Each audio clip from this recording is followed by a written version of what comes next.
අද අපේ වීඩියෝ එක පටන් ගන්න කලින් මට මගේ පුද්ගලික ජීවිතයේ කොටසක් සහ මගේ මේ සාහිත්‍ය ජීවිතයේ කොටසක් එකතු කරලා යමක් ඔබට කියන්න හිතුණා. මම වෘත්තියෙන් පුහුණුකරුවෙක්. බොහෝ වෙලාවට පුද්ගල සංවර්ධනය, නායකත්වයේ කළමනාකරණය වගේ විෂයන් මම මගේ ශිෂ්‍ය ශිෂ්‍යයන්ට පුහුණු කළා. ඒ වෙලාවේදී බොහෝ වෙලාවට මගේ පුහුණු වන්නන් ඔවුන් නිරන්තරයෙන් මගෙන් අහපු දෙයක් තමයි මම පොත් ආශ්‍රය කරන නිසා මොනවද කළමනාකරණයට එහෙම නැත්නම් නායකත්වයට එහෙමත් නැත්නම් විශේෂයෙන්ම ධනාත්මක චින්තනයට. ඒ කියන්නේ ඔය අපි සාහිත්‍ය පැත්තෙන් ගත්තොත් එහෙම self help ශානරය කියලා කියන්නේ ස්වයං වර්ධන ශානරය. අන්න ඒ පැත්තෙන් හොඳ පොත් මොනවද කියලා. ඉතින් බොහෝ වෙලාවට ඔය ශානරය වෙනම විශේෂිතව ගත්තොත් අපිට පෙන්වන්න තියෙන්නේ 1900 වගේ කාලේ මුල් ගණන් වල ඩේල් කානගීලගෙන් නෝමන් වින්සන් පීල්ලගෙන් පටන් ගත්ත මේ ශාස්ත්‍රය වර්තමානයේ වෙනකොට Tony Robbins, Brian ට්‍රේසි, Robin Sharma වගේ ලේඛකීන්ගේ දේශකීන්ගේ තත්වයට උසස් වෙලා තියෙන ඒව තමයි අපිට පෙන්වන්න තියෙන්නේ. හැබැයි මම සාහිත්‍ය ටිකක් වැඩිපුර ආශ්‍රය කරපු හින්දා පුහුණුකරුවෙක් හැටියට මට තිබ්බා මගේ හිතේ පොඩි ගැටලුවක්. ඒ තමයි ඇත්තෙන්ම මිනිස්සු ධනාත්මක වෙන්න, ඔවුන්ගේ ආකල්ප වෙනස් කරන්න, ඔවුන්ගේ ආකල්ප ප්‍රබෝධමත් කරන්න, අර ඉන්ස්පයර් කරන්න, මොටිවේට් කරන්න ඒ පොත්ම විතරක් ඇද්ද කියලා. ඇයි එහෙම හිතුනේ? මම කියවපු සමහර සාහිත්‍ය කෘතිවල උදාහරණයක් හැටියට නවකතාවක මම දැක්කා අර ධනාත්මක චින්තන පොත්වලට වඩා වැඩි ප්‍රමාණයක් මිනිසුන්ව මොටිවේට් කරනවා. උදාහරණයක් හැටියට අපි ගත්තොත් බරිස් පලවොයිගේ සැබෑ මිනිසෙකුගේ කතාව, ඔස්ට්‍රෝස්කිගේ වානේ පන්නරය ලැබූ හැටි, ඒ වගේ තව විශාල ප්‍රමාණයක් මට කියාගෙන ගිය හැකි මිනිස්සු ඒ පොත් කියවුවහම ස්වභාවයෙන්ම ධනාත්මක වෙනවා, එහෙම නැත්නම් දිරිගැන්වෙනවා කියලා. ඒ වගේ අපූර්ව පොතක් මගේ අතට හම්බ වෙනවා ඉතාමත් අහම්බෙන්. සාමාන්‍යයෙන් පොතක් මිලදී ගනිද්දී ඒ පොත පිළිබඳව විශාල සොයාබැලීමක් කරලා මම පොත මිලදී ගන්නෙ. හැබැයි මම අද මේ ඉදිරිපත් කරන්න හදන පොත එහෙම සොයාබැලීමකින් ගත්ත පොතක් නෙවෙයි. මේ පොත මිලදී ගැනීමේදී මම බැලුවේ එකම එක දෙයක් විතරයි. ඒ තමයි මේ පොත පිළිබඳව මම අහලා නැහෙනේ. ඒ හින්දා මම ගියා Goodreads කියන වෙබ් අඩවියට. ගිහිල්ලා මේ පොත පිළිබඳව සර්ච් කරාම ඒ පොත පිළිබඳව දෙනවා රේටිං එකක්. ඒකේ රේටිං එක දෙන්නේ ලකුණු 5න්. මිනිස්සු 1,21,000ක් රේට් කරලා 4.57ක රේටිං එකක් එක්ක අපිට පොතක් හම්බ වෙනවා නම් මම සාමාන්‍යයෙන් ආයේ දෙපාරක් හිතන්නේ නැතුව මේ පොත මිලදී ගන්නවා. මොකද ඒක හොඳම රේටිං එකක් පොතකට තියෙන. පොත මෙමෝවා එකක්. ඒ කියන්නේ මේ පොතේ ලියලා තියෙන මේක සාහිත්‍ය කෘතියක් නෙවෙයි. මේක ලියලා තියෙන්නේ මේ රචිකාවියගේ, ලේඛිකාවගේ පුද්ගලික අත්දැකීම් ස්වල්පයක්. ඒ ස්වල්පය පිටු 378ක් පුරා තිබෙනවා. වර්තමානයේ මම මේ වීඩියෝව කරන වෙලාවෙත් ඇය ජීවතුන් අතර ඉන්නවා. පොත ලිව්වේ එඩිත් එජර්. ඇය 1920 ගණන් වල ඉපදිච්ච, හංගේරියාවේදී ඉපදිච්ච, 1930 ගණන් වල අගභාගයේ හංගේරියාවේ සිට පෝලන්තයේ අවුට්සිට්ස් වලකාගාරයට දක්කාගෙන ගිය, වසර ගණනාවක් අවුට්සිට්ස් රඳවා හිටපු කාන්තාවක්. ඇයගේ තරුණ යෞන් අවධිය ගෙවෙන්නේ අවුට්සිට්ස් වල. මොකක්ද අවුට්සිට්ස් කියන්නේ? අවුට්සිට්ස් කියන්නේ ලෝකේ බරපතලම මරණයන් සිද්ධ වෙච්ච ඝාතකාගාරය. ඒක තිබ්බේ පෝලන්තයේනේ. ඔබ දන්නවා. අවුට්සිට්ස් වල මරා දැමීම් ප්‍රමාණය කොච්චරද කිව්වොත් මිලියනයකට වැඩි ප්‍රමාණයක් එතනදී මරලා තියෙනවා. ලෝ විශාලතම ඝාතකාගාරය වෙන්නේ අවුට්සිට්ස්. හැබැයි මේ ඝාතකාගාරේනොත් අඩු ගානේ ලක්ෂයක් දෙකක් මිනිස්සු ජීවිතේ බේරගත්තා. අන්න ඒ මිනිස්සු ඔවුන්ගේ ජීවිත කතාව, ඔවුන්ගේ ජීවිතේ බේරාගත් හැටි බොහෝ වෙලාවට ඔවුන්ගේ මතක සටහන් වලට එකතු කරලා තියෙනවා. අන්න එහෙම එකතු කරපු මතක සටහනක් තමයි මම අද ඔබට ඉදිරිපත් කරන්නේ. පොතේ නම The Choice. ඒ මුල් නම. ඒක මෙමෝआ එකක්. ලිව්වේ එඩිත් එජර්. එඩිත් එජර් කියන්නේ වර්තමානයේ ජීවතුන් අතර ඉන්න මේ වෙනකොට වයස අවුරුදු 98ක් වයස ලෝ විශිෂ්ටතම ධෛර්යවන්ත කාන්තාවන්ගෙන් කෙනෙක්. ඇය දැන් මනෝවෛද්‍යවරියක් සහ බොහෝ අත්දැකීම් ලෝකයට ගෙනල්ලා දීපු හොඳ කවුන්සලර් කෙනෙක්, සයිකියාට්‍රික් කෙනෙක්. ඒ තත්වයට පත් උනේ කොහොමද කියන එක ගැන සම්පූර්ණ විස්තරයක් මේ පොතේ අන්තර්ගතයි. ඒ හින්දා මම ඒක ගැන වැඩි කතා කරන්නේ නැහැ.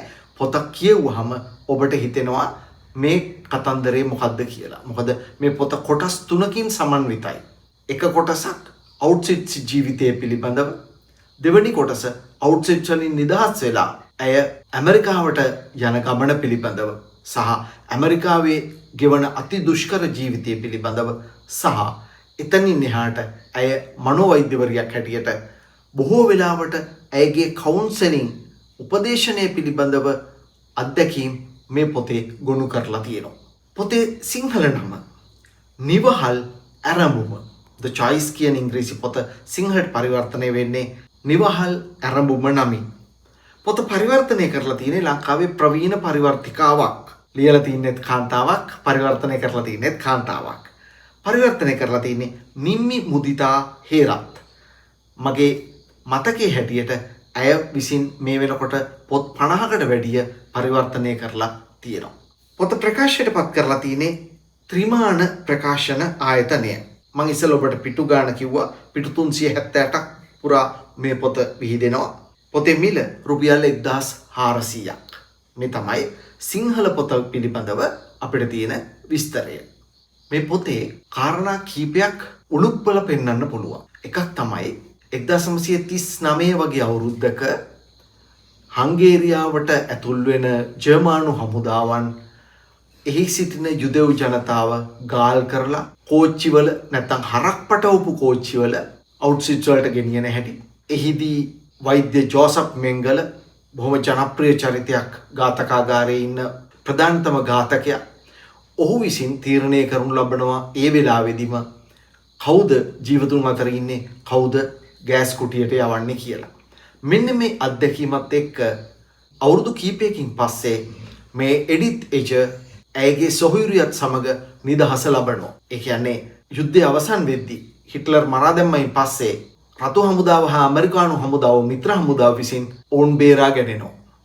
බේරා ගැනිලා කෙසේ හෝ ඔවුන් නැවත හංගේරියාවට ගමන් කරනවා. හැබැයි හංගේරියාවේදී මුහුණ දෙන්න සිද්ධ වෙන්නේ ඊට වැඩිය බරපතල ඛේදවාචකයකට. ඒ තමයි හංගේරියාව කොමියුනිස්ට් පාලනයට යටත් වී. ඒක අර ඉස්සෙල්ලා අවුට්සයිඩ්ස් වල ජීවිතයටත් වැඩිය බරපතල තත්ත්වයක් උදා කරනවා. මම සරල උදාහරණයක් කියන්නම් ඒක පිළිබඳව. අපේ මේ කතානායිකාව විවාහ වෙනවා. ඒක හදිසි විවාහයක්. ඒ විවාහයෙන් පස්සේ ඇයට හම්බ වෙනවා දරුවෙක්. ඒ දරුවට දාන්න ඕන නම මොකක්ද කියලා ඔවුන් තීරණය කළා. අම්මයි තාත්තයි තීරණය කරලා එහෙම තීරණය කරන්න බෑ. කොමියුනිස්ට් පාලනය යටතේ නම් ටිකක් එවලා තියෙනවා. මෙන්න මේ නම් වලින් එකක් විතරයි තමුන්ගේ දරුවන්ට දාන්න පුළුවන් කියලා. ඒ හින්දා ඔවුන්ට සිද්ධ වෙනවා ඒ එවලා තියෙන ලිස්ට් එකෙන් එක නමක් මේ කතානායකාවගේ දියණියට දාන්න. මෙන්න මේ වගේ බරපතල මර්ධනයක් ක්‍රියාත්මක වෙද්දී එඩිත් එජර්ගේ ස්වාමි පුරුෂයාගේ දේපල පවරාගෙනදී ඔවුන් වෙන කරන්න දෙයක් නැතුව ඇමරිකාවට පලා යනවා. ඒක අපූර්ව කතාවක්. ඒ පොත කියවද්දී ලොමු දැහැගැන්වෙන කතාවක් ඔබට බලා ගන්න පුළුවන්. ඇමරිකාවේදී ඔවුන් සත ගණන් වල වැටුපකට සේවය කරනවා. ඇමරිකාවට ගියා කියලා මේ යුදෙව් මිනිස්සුන්ට කරන නොසැලකිල්ලෙන් අඩුවක් වෙන්නේ නැහැ කියලා ඔබට පේනවා ඇති මේ පොත කියවුවාම. හැබැයි මේ ධෛර්යවන්ත කාන්තාව දරුවෝ 3 දෙනෙකුත් එක්ක තමුන්ගේ ජීවිතේ ජය ගන්න හැටි අවසානයේ මේ පොතෙන් ඔබට පෙන්නනවා. ඇයගේ දෙමාපියන් මරා දාපු හිට්ලර්ට සමාව දෙන්නේ කොහොමද කියලා. මේ පොතේ ප්‍රධාන තේමාවන්ගෙන් එකක් තමයි සමාව දීම. ඇයව නිදහස් කරගන්නේ. ඒ කියන්නේ වදකාගාරයෙන් නිදහස් වෙනවා. කොමියුනිස්ට් පාලනයෙන් නිදහස් වෙනවා. හැබැයි තමුන්ගේ ඇතුලෙන් තමුන් නිදහස් වෙන්නේ සමාව දුන්නාම විතරයි කියන තේමාව තමයි එඩිත් එජර් අපිට මේ පොත හරහා ඉදිරිපත් කරන්නේ. 3 වෙනි කොටසේදී මේ පොතේ බොහෝ වෙලාවට තියෙන්නේ රචිකාවියගේ කවුන්සෙලිං එක්ස්පීරියන්ස්.